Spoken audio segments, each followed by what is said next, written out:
Hello बच्चों, let's read the question. Find the equivalent resistance. We have to find out the equivalent resistance for the circuit. A और B के बीच में हमें क्या निकालना है? Equivalent resistance निकालना है. चलिए इस क्वेश्चन को सॉल्व करते हैं. इसका की कॉन्सेप्ट जो है that is कि resistance in series and resistance in parallel. Resistance in series किसके बराबर होता है? रेजिस्टेंस इन सीरीज की अगर बात की जाए, रेजिस्टेंस इन सीरीज के अंदर होता है बराबर R1 plus R2 plus R3 plus so on. यानी इंडिविजुअल रेजिस्टेंस का डायरेक्टली हम क्या करते हैं? सम करते हैं. लेकिन अगर रेजिस्टेंसेस इन पैरेलल्स की बात की जाए, रेजिस्टेंस इन पैरेलल्स की अगर बात की जाए तो उस वाले केस में जो हमारा 1/R इक्विवेलेंट होता है that is equal to 1/R1 plus 1/R2 plus 1/R3 and so on. Okay, तो इन दो कॉन्सेप्ट्स का जो है यूज करके हम क्या करेंगे? We are in a position to find out the equivalent resistance for this circuit. चलिए अब इस क्वेश्चन को सॉल्व करते हैं. सबसे पहले अगर मैं इस 2 ओम की बात करूं, इस 2 ओम और इस 2 ओम की अगर मैं बात करूं, चूंकि इनका एंड टू एंड कनेक्शन है, यहाँ पे ये दोनों एक दूसरे के साथ मिल रहे हैं. इसका मतलब ये 2 ओम और ये 2 ओम रेजिस्टर जो है, these 2 resistors are in series. पहली बात तो ये हमें पता होनी चाहिए कि जब भी रेजिस्टर्स का एंड टू एंड कनेक्शन होगा और इनके थ्रू जो करंट होगी सेम होगी. अगर मैं मान लेता हूं यहां इसके थ्रू जो करंट जा रही है दैट इज I1, तो I1 दोनों रेजिस्टर्स में सेम रहेगी. इसका मतलब ये 2 रेजिस्टर्स सीरीज में है. अगर यहां पे बात करेंगे, लेट अस सपोज इस वाले ब्रांच के थ्रू जो करंट है I2 जा रही है, लेकिन these 2 resistors are again in series because they are connected end to end. और एक और पॉइंट जो हमें यहाँ पे सोचने की जरूरत है, क्योंकि करंट इन दोनों रेजिस्टर्स के थ्रू सेम है, इसका मतलब ये दोनों रेजिस्टर्स किस में है? These 2 resistors are in series. अब अगर तीसरी बात की जाए, तीसरा पॉइंट हम यहाँ पे जिक्र करेंगे, तो अगर मैं यहाँ पे I3 करंट मान लेता हूँ that is flowing through this 4 ohm resistor.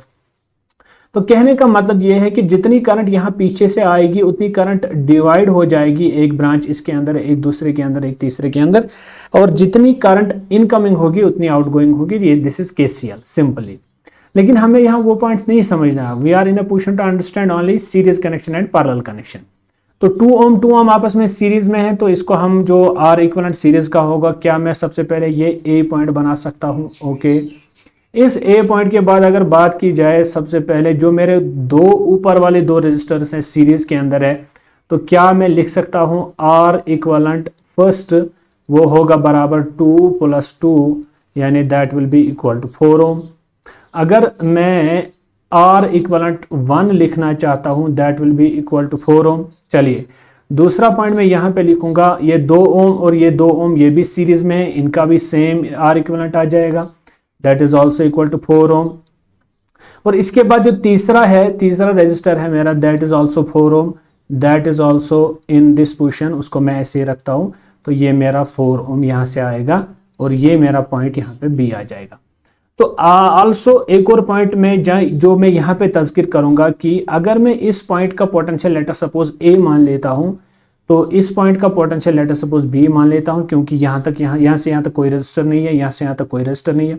यही A पॉइंट यहाँ पे भी आएगा, यही A पॉइंट यहाँ पे भी आएगा. कहने का मतलब है कि इन तीनों पॉइंट्स का पोटेंशियल जो है सेम होगा. यहाँ से इन 3 पॉइंट्स का पोटेंशियल जो है सेम निकल के आ जाएगा. इसका मतलब ये हुआ कि these 3 resistors are in parallel. तो therefore R 1/R इक्विवेलेंट जो होगा पैरेलल केस में, ये वाला सारा कनेक्शन जो होगा किसके अंदर होगा? this whole connection will be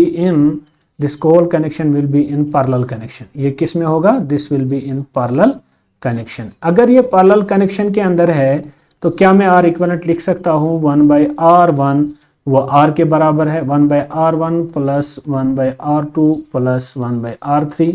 तो क्या मैं R इक्विवेलेंट लिख सकता हूँ? 1/R equivalent is equal to 1/R1 4 है मेरा, 1/R2 ये भी 4 है, 1/R3 ये भी 4 है.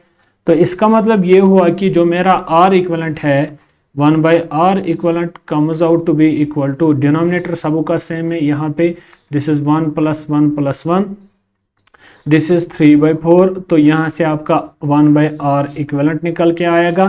तो R इक्विवेलेंट जो मेरा है that R equivalent is equal to 4/3 ohm. R equivalent is equal to 4/3 ohm. इसका मतलब ये हुआ कि जो मेरा R इक्विवेलेंट निकल के आ जाएगा that is equal to 4/3 ohm for this circuit. Hope you got the answer of this question. 4/3 ohm is the correct option of this question. Thank you.